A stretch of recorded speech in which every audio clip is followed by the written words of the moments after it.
인간의 법도나 조상님의 법도나 똑같아요. 놀러 가고 애인이랑 데이트 가고 하고 귀찮고 그래서 설날도 안 지내고 산소도 안 갔다. 그러면 화나죠, 조상님이. 누가 듣든 보든 조상님이 아시든 모르시든 인간 내 마음이 그렇게 작은 성이나 행위를 하면 그거는 문제가 없어요. 그리고 왜 신이겠어요? 왜 조상이겠어요? 뭐 때문에 차례를 못 지냈는지, 뭐 때문에 성묘를 못 왔는지 인간보다 더 먼저 아셔요.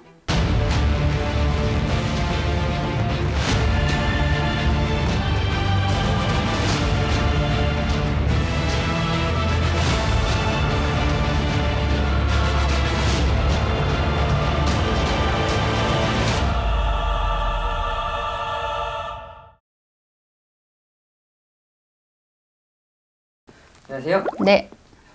선생님, 이번 시간 주제는 설날에 차례도 못 지내고 산소도 못 찾아뵙거든요. 좀 괜찮을까요? 설날에 차례를 왜 못 차렸는지, 산소를 왜 못 갔는지, 왜가 중요해요. 무작정 차례를 안 지냈다, 못 지냈다. 그게 중요한 게 아니라 왜 못 지냈는지, 왜 안 지냈는지. 여보십시다. 설날 때 나 놀러 가니라고 스키장 가니라고 잘 지내던 차례를 안 지냈어. 그러면 화나죠, 조상님이. 제가 다른 인터뷰 때도 말했듯이 인간의 법도나 조상님의 법도나 똑같아요. 놀러 가고 애인이랑 데이트 가고 하고 귀찮고 그래서 설날도 안 지내고 산소도 안 갔다. 그러면 인간이 생각해도 괘씸하지 않아요? 그러면은 화근이 있지. 분명히 화근이 생겨.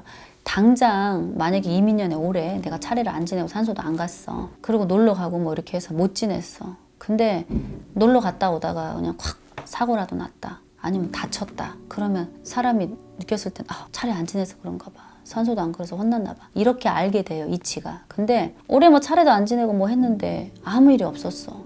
그러니까 이봐라. 내년에도 안 해. 내후년에도 안 해. 그런데 벌이라고 말하잖아요. 이 화가 언제 어디서 터질지 몰라요. 그래서 하늘의 벌은, 조상의 벌은 인간의 이렇게 재판 받고 무슨 법으로 떨어지듯이 뭐 집행유예 기간이 뭐가 있고 뭐 재판하면 45일 뒤에 뭐 이런 과정이 없기 때문에 뜻을 다 알지 못하기 때문에 언제 벌을 받을지 모른다고요. 목적과 이유가 아주 괘씸하고 타당성이 없이 안 지내고 산소도 안 가고 등한시했다면 이거 20년 뒤에 너 두고 보자. 너 혼나. 그러면 20년 뒤에 그때는 내가 막 총각이었다 그러면 아기 낳고 결혼해갖고 사는데 막 그때 안 좋은 일 생기고 그러면 어떡할 겁니까? 그러니까 신의 벌이 1년 뒤에 떨어질지 10년 뒤에 떨어질지 언제 어떻게 떨어질지 모른다라는 거. 내가 지은 죄, 또 내가 닦은 공도 내가 열심히 빌고 기도하고 공들였는데 나한테 왜 좋은 일이 안 생기지? 내가 열심히 기도하고 비는 건 나한테는 안 떨어져요. 내 자손한테 밑으로 물리는 거지. 죄도 마찬가지고. 그게 복도 언제 올지 화도 언제 올지 모르니까 그게 무서운 건데 여러분 이유가 없지 않다면 뭐 부모님이 아프신 분이 있다. 내가 뭐 수술해서 아팠다. 아니면 뭐 설에 뭐 안 좋은 일이 있었다. 그래서 하지는 못하는 이유가 명분이 분명하고 그게 이유가 분명하다 그러면 차례 못 지내고 산소에 못 가더라도 저는 이제 이렇게 생각을 하는 거예요. 제 제자니까. 차례를 지내거나 여러분 제사를 지낼 때 안방에다 지내지 않잖아요. 다 거실에다 지내요. 안방 성주에 지내지 않거든. 그렇다고 거실에다가 뭐 상차려 놓고 그러기는 그러니까 차례를 안 지내거나 그 성묘를 못 가면 주방이나 그런 데다가 맑은 술이라도 한 잔 따라 놓으면서 아이고 이번에는 집안에 우환이 이렇게 해서 차례를 못 지내고 성묘를 못 갑니다. 이해해 주세요 하고 누가 듣든 보든 조상님이 아시든 모르시든 인간 내 마음이 그렇게 작은 성이나 행위를 하면 그거는 문제가 없어요. 그리고 왜 신이겠어요? 왜 조상이겠어요? 뭐 때문에 차례를 못 지냈는지 뭐 때문에 성묘를 못 왔는지 인간보다 더 먼저 아셔요.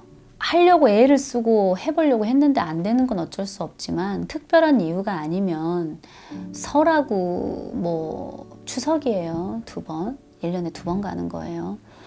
뭐 종교가 다르고 뭐 다른 신앙을 믿어서 뭐 제사 같은 걸 안 지낸다 어쩐다 이런 걸 갖고 탓하고 뭐 가르칠 필요는 없지만 차례나 설이나 추석은 종교를 떠나서도 우리나라 민속 문화예요. 안에 있는 거. 화려하고 그럴싸하게 차리지 않더라도 그죠? 과일이라도 술이라도 한 잔 따라 놓고 안 하는 것보다 하겠다 그러면 상황에 비추어서 현실에 비추어서 맞춰서 최소한의 것을 갖춰서 하면 좋아요. 그러니까 옛날 시대를 살았던 어른들이 조금 세련돼지시고 깨이셔야 돼. 시대가 달라지니까 내가 이거 욕을 먹을지 모르겠지만 이게 힘들지 않고 어렵지 않고 스트레스 받지 않는 거라 그러면 이거 가지고 분란이 생기거나 명맥이 끊어질 리가 없어요. 근데 이게 과정이 힘들고 다 같이 어울려서 함께 하는 게 아니라 누군가 한 사람이 해야 되는 몫이거나 힘들면 이게 문제가 되는 거거든요. 근데 이런 것들을 시대에 맞춰서 조금 변형해 주려면 어르신들이 조금 더 세련되게 생각을 하고 또 젊은 사람들도 옛 것이고 오랫동안 왔던 것들이니까 그냥 무작정 없애버리려고 하거나 그냥 안 해버리려고 하거나 하지 말고 얼마나 현명한 세상입니까? 방법을 조금 현대식으로 맞춰서 간결하게 찾아가면서 이것을 지켜오도록 하세요. 꼭 설이라든지 그때가 아니라도 시간 여유가 생기고 상황이 정리가 된다면 꼭 그때가 아니라도 한번 찾아가세요. 1년에 한 번이라도 두 번이라도 설에 못 왔습니다 하고 한번 찾아가세요. 그러면 다 아신다고. 다 아셔요.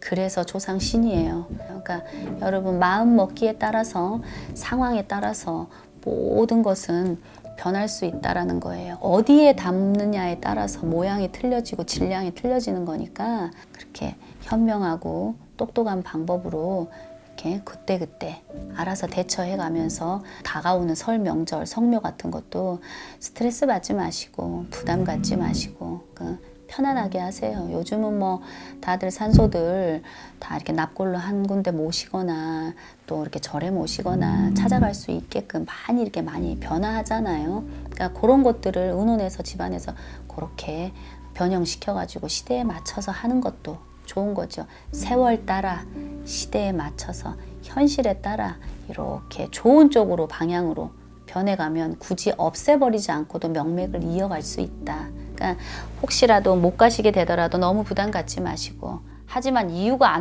말도 안 되는 걸로 안 가고 혼자 위안 삼지 마세요. 그거는 분명히 문제가 생기니까.